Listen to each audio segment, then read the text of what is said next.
नवजात शिशु जो महज 3 दिन का था उसको टीकाकरण के लिए लाया गया। टीकाकरण के बाद उसकी अचानक मृत्यु उनको गहरा धक्का दे जाती है। पिता का रो रो कर बुरा हाल था, माँ तो पत्थर ही बन चुकी थी। 3 दिन के इस नवजात का नामकरण भी नहीं हुआ था। वहीं कोरबा वाले मामले में तो माँ और बच्चा दोनों मृत हो गए। सरकारी अस्पताल की व्यवस्था को यह दर्शाता है कि किस तरीके से वो गर्त में जा चुका है, जहाँ मात्र जो नवजात शिशु और उसकी माँ की देखभाल की भी व्यवस्था नहीं है। ऐसे में कैसे आप कह सकते हैं कि सुशासन चल रहा है?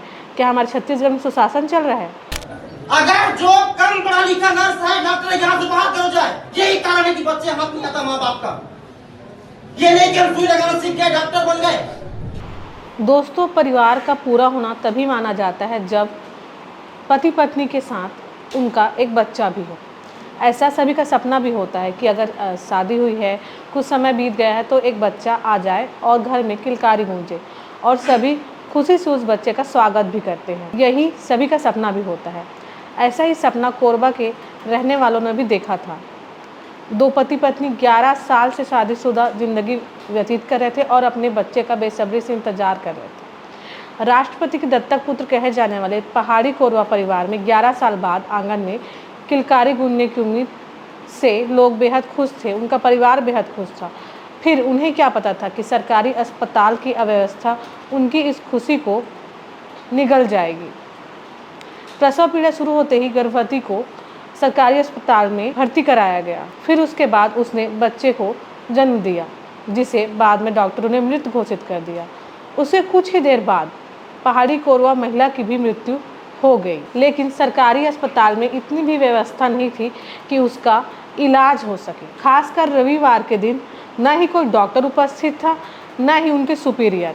बस थे कुछ नर्स और अटेंडेंट जो उनकी देखभाल कर रहे थे। उनसे बच्चा और जच्चे की जान नहीं बच सकी और 11 साल बाद जो किलकारी गूंजने वाली थी वह वही समाप्त हो गई। दोस्तों, क्या बीता होगा उस परिवार के ऊपर, आप सब भी जान सकते हैं और हमें भी मालूम है। ऐसा एक मामला कल कवर्धा से आया था, जहां पंडरिया से प्रसव के लिए लाई गई एक महिला के नवजात शिशु जो महज 3 दिन का था उसको टीकाकरण के लिए लाया गया।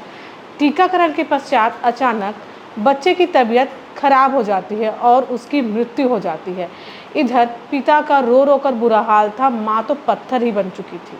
3 दिन के इस नवजात का नामकरण भी नहीं हुआ था। वहीं मृत शिशु की माँ का नाम सोना निर्मलकर बताया जा रहा है। नवजात अपनी माँ की गोद में पहले पूरी तरह स्वस्थ था जब तक उसका टीकाकरण नहीं हुआ था।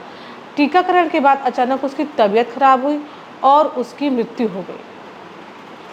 दोनों के 7 साल बाद ये संतान होने वाला था। 7 साल का लंबा इंतजार, उसके बाद संतान की इस तरीके से मृत्यु हो जाना बहुत ही ज़्यादा दुखी कर देने वाला घटना होता है, यह आप भी जानते हैं। उन्हें बेहद ही खुशी थी कि उनकी संतान आने वाली है, लेकिन टीकाकरण के बाद उसकी अचानक मृत्यु उनको गहरा धक्का दे जाती है और हमारे स्वास्थ्य व्यवस्था के प्रति उनका सवाल खड़ा हो जाता है कि आखिर अस्पताल में जब जच्चे बच्चे की जांच की जा रही है, उनका टीकाकरण हो रहा है, तो आखिर कौन ऐसा लापरवाही कर रहा है जिसकी वजह से उसके बच्चे की मृत्यु हो गई। वहीं कोरबा वाले मामले में तो माँ और बच्चा दोनों मृत हो गए। जो घटनाएं हाल फिलहाल की हैं, 2 दिन के अंतर्गत की है, जो अस्पताल में हुआ था। सरकारी अस्पताल की व्यवस्था को यह दर्शाता है कि किस तरीके से वो गर्त में जा चुका है, जहाँ मात्र जो नवजात शिशु और उसकी माँ की देखभाल की भी व्यवस्था नहीं है।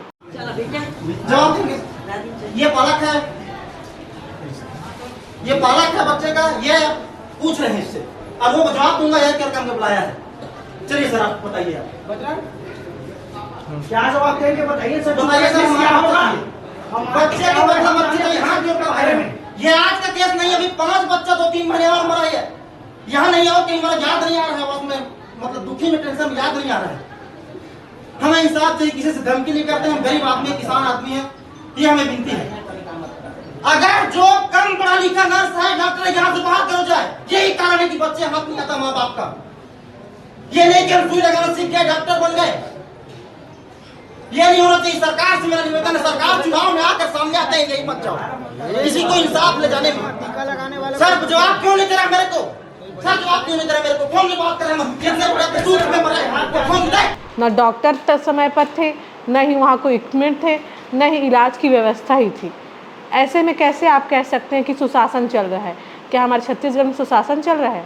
स्वास्थ्य विभाग सीएम साय के पास है, उसके बावजूद इस तरीके की जो घटना है, और स्वास्थ्य मंत्री श्यामलाल बिहारी जायसवाल समय समय पर मीडिया के सामने आकर, कैमरे के सामने आकर यह बताते रहते हैं कि हमारे छत्तीसगढ़ में सुशासन चल रहा है, स्वास्थ्य व्यवस्थाएं बहुत ही दुरुस्त है। लेकिन ऐसी घटनाएं जब सामने आती है तो यह हमारी दुरुस्त व्यवस्था की पोल खोल के रख देती है। अब ये तीनों की जान की जो कीमत है वो कौन अदा करेगा? परिवारों का रो रो कर बुरा हाल है, वो ये समझ ही नहीं पा रहे आखिर गलती उनसे कहाँ हुई। अगर उनके पास पैसे होते तो शायद वे प्राइवेट हॉस्पिटल में जाकर अपने बच्चे और अपने जो परिवार के लोगों की जान बचा सकते थे, लेकिन वो छत्तीसगढ़ के उन गरीब तबकों से आते थे जो प्राइवेट इलाज अफोर्ड नहीं कर पाते थे। इसी वजह से वो सरकारी अस्पताल में गए।